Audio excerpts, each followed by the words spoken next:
امام کون سی رکعت تک موجود ہے اور کون سی رکعت تک اس کا ذہن نماز میں موجود نہیں. تو رپورٹ بنانے گیا تھا یا نماز پڑھنے گیا تھا؟ امام کی طرف تیرا ذہن متوجہ نہیں ہونا تھا، تیرا ذہن تو متوجہ خالصتاً اللہ کی طرف ہونا تھا.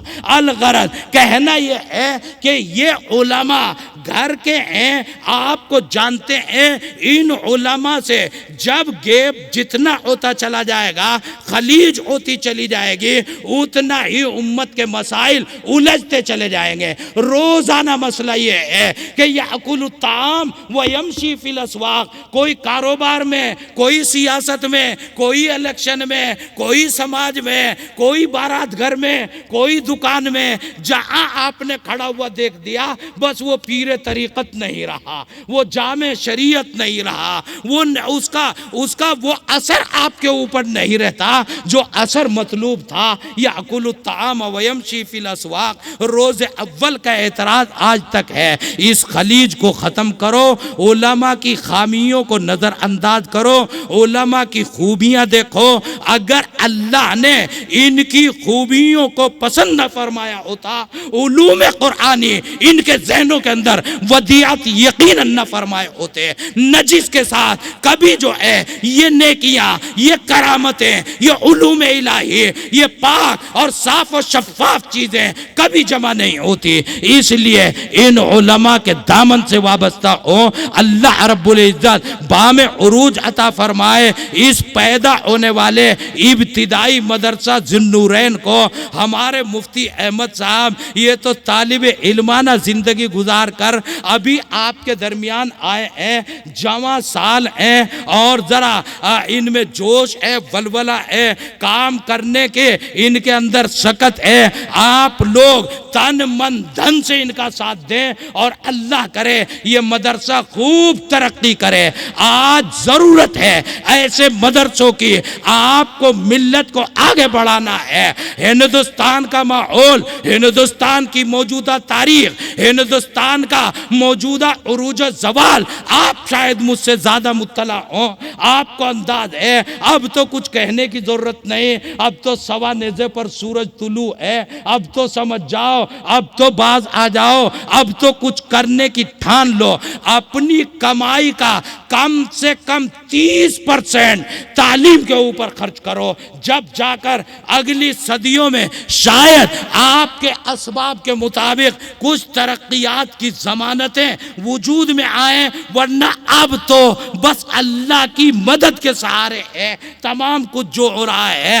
اسباب و وسائل ہمارے درمیان گویا مفقود ہیں. اللہ کے فرشتے آ جائیں اور ہماری حفاظت کر جائیں، اور اسی طرح حفاظت ہو بھی رہی ہے. فرشتے ہی نازل ہو رہے ہیں. اللہ ان علماء کو باقی رکھے. ان کی داڑھیوں، ان کی ٹوپیوں کے طفیل یہ فرشتے ہی نازل ہو رہے ہیں جو آپ کے تشخصات، آپ کے امتیازات، آپ کے تدینات، ان کا تحفظ کسی درجے میں ہو رہا ہے. ورنہ اسباب سے ہمارے دامن پورے طور پر خالی ہیں. ہم نے کچھ بھی نہیں کیا. جائزہ لیں تو ہم نے کچھ بھی نہیں کیا. ابھی تو کتنے % مسلمان ہیں انہیں دعائے قنوت ہی یاد نہیں، انہیں التحیات ہی یاد نہیں، ان کو سورہ فاتحہ بھی صحیح پڑھنی نہیں آتی.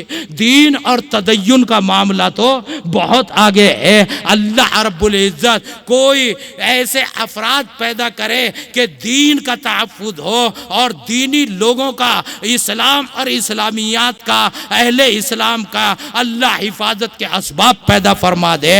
ان اسباب میں ہی ایک سبب انشاءاللہ ثم انشاءاللہ اللہ رب العزت مقدر فرمائے یہ مدرسہ ذوالنورین ہوگا. طالب علمانہ چند باتیں آپ کے سامنے عرض کی ہیں. باتیں تو انتہائی درجے غیر مرتب ہوں گی، مگر ایک اپیل ہے کہ ان علماء کے دامن سے وابستہ رہو، تعاون کرتے رہو. انشاءاللہ ثم انشاءاللہ آپ کی دنیا بھی آباد ہوگی اور آخرت بھی آباد ہوگی. اللہ رب العزت کہنے سننے سے زیادہ عمل کی توفیق عطا فرمائے. وما علینا الا البلاغ المبین. اللہم صلی علی سیدنا و مولانا محمد وعلی آل سیدنا و مولانا محمد وبارک وسلم۔ یا اللہ ہماری خطاؤں کو معاف فرما، یا اللہ ہمارے گناہوں کو معاف فرما، یا اللہ ہماری کوتاہیوں کو درگزر فرما، یا ارحم الراحمین۔ انتہائی درجے کرب و بے چینی میں ہیں یا اللہ، پورے عالم میں اہل ایمان کی کیا صورتحال ہے، بلاد اسلامیہ کس طرح کے مسائل سے نبرد آزما ہے۔ اے ارحم الراحمین، مدد کا انتہائی اہم وقت ہے، اے اللہ مدد کے فیصلے فرما دے، اے اللہ، اے ارحم الراحمین، اے آسمان و زمین کے مالک، یا ارحم الراحمین، بیت المقدس کی حفاظت فرما لے، اے اللہ بیت المقدس کی آزادی کے اسباب و وسائل پیدا فرما دے، اے اللہ رات دن جو لوگ اس کے لیے جد و جہد کر رہے ہیں، اے اللہ جام شہادت پی چکے ہیں، اے اللہ اپنے پیچھے نہ جانے کتنی بیوائیں، کتنے یتیم، کتنے مسکین چھوڑ کر چلے گئے ہیں، اے اللہ سب کی مدد کے فیصلے فرما دے، اے ارحم الراحمین، اے اکرم المکرمین، بلاد اسلامیہ کو ہدایت تامہ عطا فرما دے، اے اللہ طاقتیں عطا فرما دے، اے اللہ قوتیں عطا فرما دے، اے اللہ حرمین شریفین کی عزتوں کو دوبالا فرما، ہمیں بار بار وہاں کی زیارت نصیب فرما، اے ارحم الراحمین، اے اکرم المکرمین، تمام دنیا کے اندر یا اللہ ہمارے ملک کی خاص طور پر حفاظت فرما، اے اللہ ہمارے ملک ہندوستان کو اے اللہ بام عروج عطا فرما، اے اللہ اس کو سابقہ تاریخ کے مطابق اے اللہ سونے کی چڑیا یا اللہ اس سے بھی زیادہ عزت عطا فرما، ترقی عطا فرما، اے اللہ اس ملک میں عدل قائم فرما، اے اللہ انصاف قائم فرما، اے اللہ ملت کی حفاظت فرما، ملت کے تشخصات کی حفاظت فرما، اسلامی امتیازات کی حفاظت فرما، اے اللہ دین کی حفاظت فرما، تدین کی حفاظت فرما، تعلیم کی حفاظت فرما، تبلیغ کی حفاظت فرما، قرآن کریم کی حفاظت فرما، احادیث مقدسہ کی حفاظت فرما، اے اللہ امام الانبیاء علیہ السلام کی سیرت، آپ کے ناموس، آپ کی عزت و احترام کی حفاظت فرما، اے ارحم الراحمین، اے اکرم المکرمین، ہم انتہائی درجے ناکارہ ہیں، اے اللہ رات دن غفلتوں میں گزر رہے ہیں، نہ علم ہے، نہ معرفت ہے، نہ طہارت ہے، نہ تقوی ہے، نہ تقدس ہے، نہ کمال ہے، نہ جمال ہے، اے اللہ جیسے کیسے ہے، اے اللہ بس صرف تیرے نام کا سہارا ہے، اے اللہ ٹوٹے پھوٹے لا الہ الا اللہ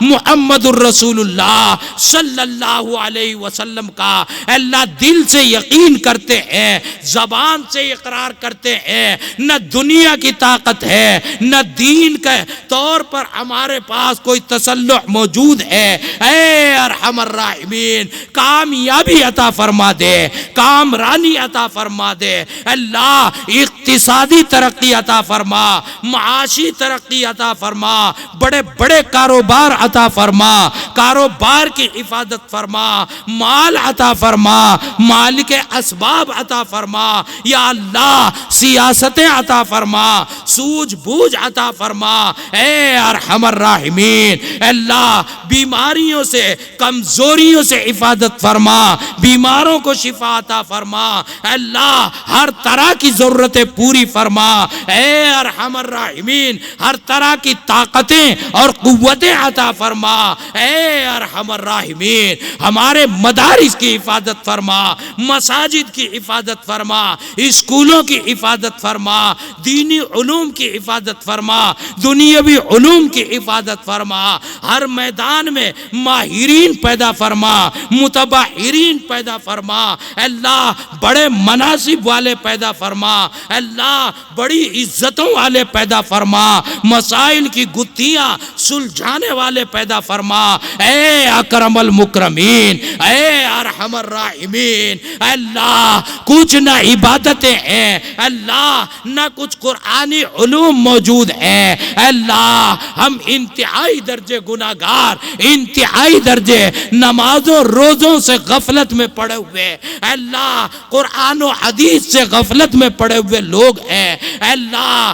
اگر آپ عدل پر آ جائیں ایک سانس لینے کے لائق نہیں اللہ، اللہ اپنے عدل سے ہماری حفاظت فرما، اپنے فضل کا مستحق قرار دے دے اللہ، اپنے فضل کا معاملہ فرما اللہ۔ انتہائی درجے ناکار ہیں، سیاہ کار ہیں، گناہوں میں ڈوبے ہوئے ہیں، لیکن اے ارحم الراحمین، اے اکرم المکرمین، جیسے کیسے تیرے ہیں پلٹ کر تیری بارگاہ میں آتے ہیں اللہ، تواب ہیں، تیری ہی طرف متوجہ ہونے والے ہیں اللہ، ہم یقین دلاتے ہیں اللہ، ہم بھروسہ دلاتے ہیں اللہ۔ یہ پیشانیاں انتہائی درجے کم تو ٹکی ہیں، لیکن جب بھی ٹکی ہیں اللہ تیرے ہی سامنے ٹکی ہے اللہ، تیرے غیر کے سامنے نہ ہم نے اپنے متھے کو ناک کو کبھی رگڑا ہے،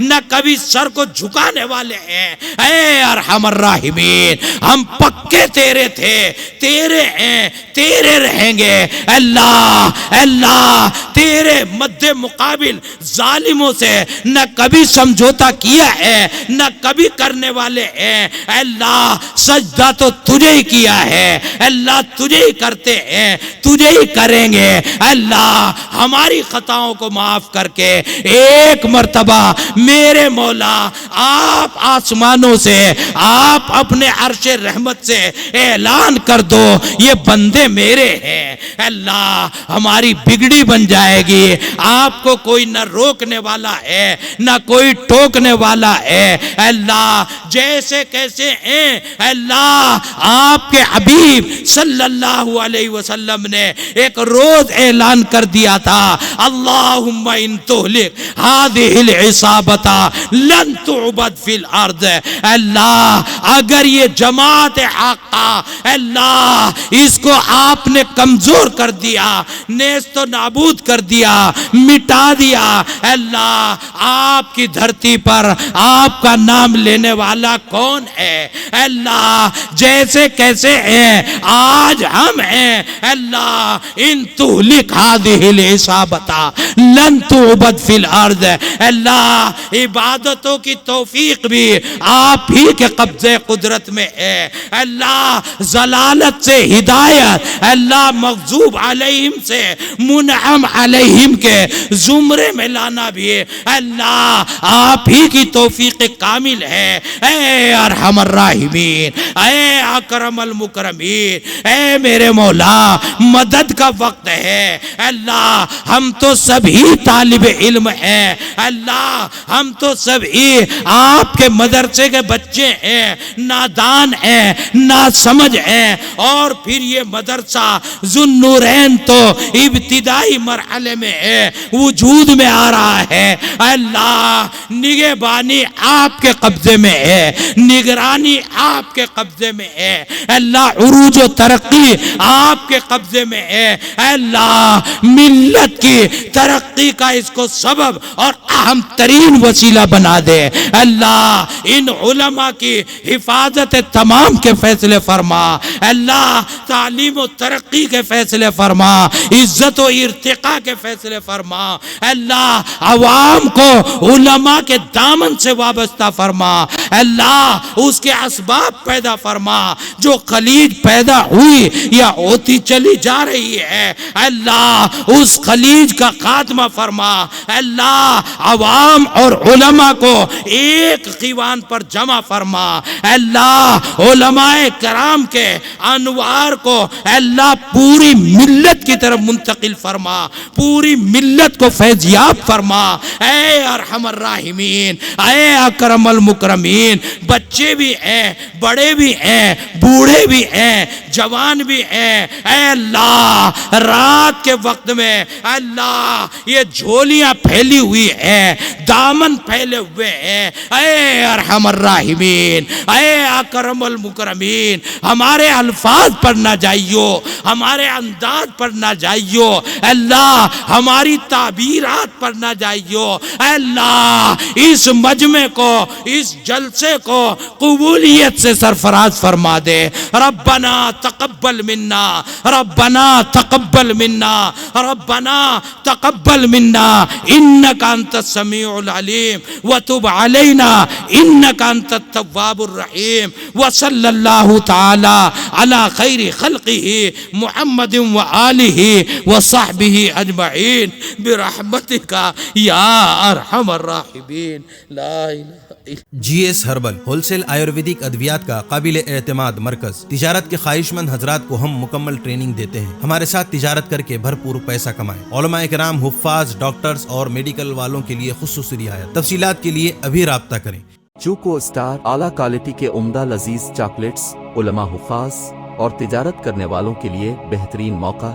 چوکو اسٹار اورنگ آباد، مزید تفصیلات کے لیے ابھی کال کریں۔ تحفظ دین کا کارواں رواں رواں رواں رواں رواں رواں رواں رواں رواں رواں، تحفظ دین کا کارواں رواں رواں، علماء کا ساتھ دو، آؤ سب کے سب یہاں۔